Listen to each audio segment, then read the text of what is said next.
Welcome to श्रेष्ठ academy. संविधान संशोधन ये एक बहुत ही महत्वपूर्ण टॉपिक है सभी परीक्षाओं के लिए। तो चलिए इस वीडियो को शुरू करते हैं। भारतीय संविधान के भाग 20 के अंतर्गत अनुच्छेद 368 में संविधान संशोधन से संबंधित प्रक्रिया का विस्तृत उपबंध है। तो भाग 20 और अनुच्छेद 368। अब संविधान में संशोधन की प्रक्रिया की दृष्टि से भारतीय संविधान के अनुच्छेदों को हम 3 वर्गों में विभाजित कर सकते हैं। 3 वर्ग कैसे कि पहले वर्ग में तो वो अनुच्छेद आएंगे जिन्हें संसद साधारण बहुमत के द्वारा संशोधित कर सकती है।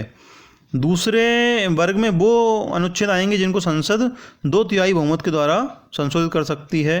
और तीसरे वर्ग में वो अनुच्छेद आएंगे जिनको संसद 2/3 बहुमत के साथ भारत के आधे राज्यों के विधानमंडलों के संकल्पों की स्वीकृति द्वारा संशोधित किया जा सकता है। तो चलिए इन तीनों के बारे में अलग अलग बात करते हैं। सबसे पहले हम बात करते हैं साधारण बहुमत के द्वारा संशोधन की। संविधान के अनुच्छेद 3, अनुच्छेद 4, अनुच्छेद 169 और अनुच्छेद 239A ये अनुच्छेद जो हैं इनको अगर संशोधित करना है तो संसद को किसी विशेष प्रक्रिया की आवश्यकता नहीं होती। इन अनुच्छेदों को संसद के दोनों सदनों में केवल साधारण बहुमत के द्वारा संशोधित कर सकती है। दोनों सदनों में अगर साधारण बहुमत है तो संसद इनको संशोधित कर सकती है। ये अनुच्छेद कौन कौन से हैं देखिए। अनुच्छेद 3 है नए राज्यों का निर्माण, वर्तमान राज्य के क्षेत्र, सीमा और नाम में परिवर्तन, और राज्यों में विधान परिषद का सृजन, और संघ राज्य क्षेत्रों के लिए स्थानीय विधानमंडल या मंत्री परिषद या दोनों का सृजन। ये टॉपिक ऐसे हैं जिनको संसद साधारण बहुमत के द्वारा संशोधित कर सकती है। अब बात करते हैं 2/3 बहुमत के द्वारा संशोधन की। संविधान की संशोधन प्रक्रिया में प्रत्येक सदन में सदस्यों की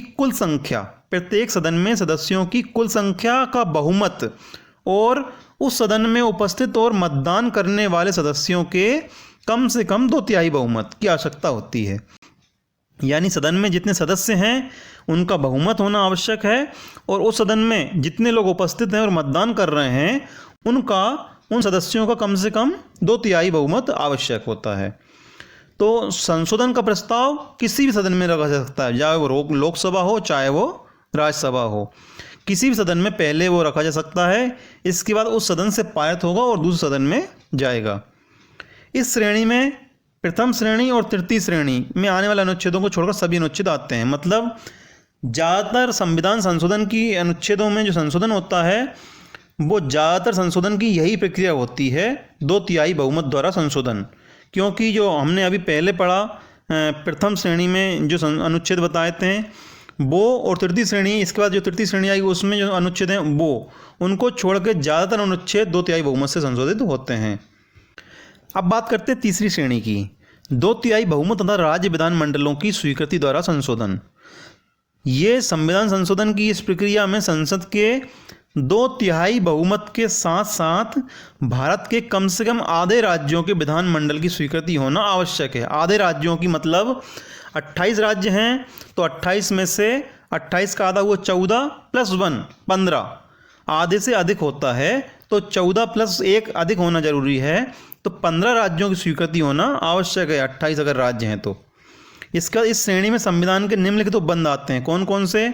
अनुच्छेद 54 राष्ट्रपति का निर्वाचन ये 2/3 बहुमत के साथ राज्य विधानमंडलों की स्वीकृति भी इसमें आवश्यक है। इसका अनुच्छेद 55 राष्ट्रपति के निर्वाचन की विधि, इसमें संशोधन करना है तो भी यही प्रक्रिया है। अनुच्छेद 73 संघ की कार्यपालिका शक्ति का विस्तार और राज्य की कार्यपालिका शक्ति का विस्तार। अनुच्छेद 162 संघ और राज्य दोनों की कार्यपालिका शक्ति का विस्तार करने के लिए ये प्रक्रिया अपनानी होगी। इसके बाद अनुच्छेद 241 जो केंद्र शासित क्षेत्र हैं उनके लिए उच्च न्यायालय, संघीय न्यायपालिका भाग 5 अध्याय 4 राज्यों के लिए उच्च न्यायालय, केंद्र शासित क्षेत्रों और राज्यों दोनों के लिए उच्च न्यायालय के लिए यही प्रक्रिया है। संघ राज्य संबंध ये 7वीं अनुसूची का कोई भी विषय ये, और संसद में राज्यों का प्रतिनिधित्व, तो ये सभी विषय जो हैं इनके लिए 2/3 बहुमत के साथ राज्य विधानमंडलों की स्वीकृति आवश्यक है। संविधान संशोधन से संबंधित अनुच्छेद 368 भी है, इसमें भी संशोधन इसी प्रकार से होता है। अब आगे बात करते हैं 2/3 बहुमत वाले इसी टॉपिक पे कि इस प्रकार की संशोधन प्रक्रिया में केंद्र और राज्य दोनों का हाथ होने के कारण यह प्रक्रिया अत्यंत जटिल मानी जाती है। संविधान संशोधन संबंधित और महत्वपूर्ण तथ्य की बात करते हैं। पहला, एक संविधान संशोधन का कार्य संसद का है, तो दोनों सदन में मतभेद होने पर संविधान संशोधन विधेयक के लिए संयुक्त बैठक का प्रावधान नहीं है। अगर ये विधेयक किसी एक सदन से पारित हो जाता है और दूसरे सदन से नहीं होता है तो दोनों सदन की संयुक्त बैठक इसमें नहीं हो सकती है। ये प्रावधान संविधान संशोधन विधेयक में नहीं होता है। संविधान संशोधन विधेयक के लिए राष्ट्रपति को वीटो पावर नहीं है, और विधेयक के लिए राष्ट्रपति के पास वीटो पावर रहती है, लेकिन संविधान संशोधन विधेयक के लिए राष्ट्रपति के पास वीटो पावर नहीं है। राष्ट्रपति इसको रोक नहीं सकता। क्यों नहीं रोक सकता? क्योंकि संसद के दोनों सदन में पाए संविधान संशोधन विधेयक को राष्ट्रपति को मंजूरी देना आवश्यक होता है, क्योंकि संविधान के 24वें संविधान संशोधन 1971 के द्वारा अनुच्छेद 368 के खंड 2 में अनुमति देगा शब्द रखा गया है। इसलिए राष्ट्रपति संविधान संशोधन विधेयक को पुनर्विचार के लिए संसद को नहीं लौटा सकता। तो राष्ट्रपति को संविधान संशोधन विधेयक पर मंजूरी देना अनिवार्य है। तो इसके अगले वीडियो में हम संविधान के 42वें संशोधन की और 44वें संशोधन की विस्तृत बात करेंगे।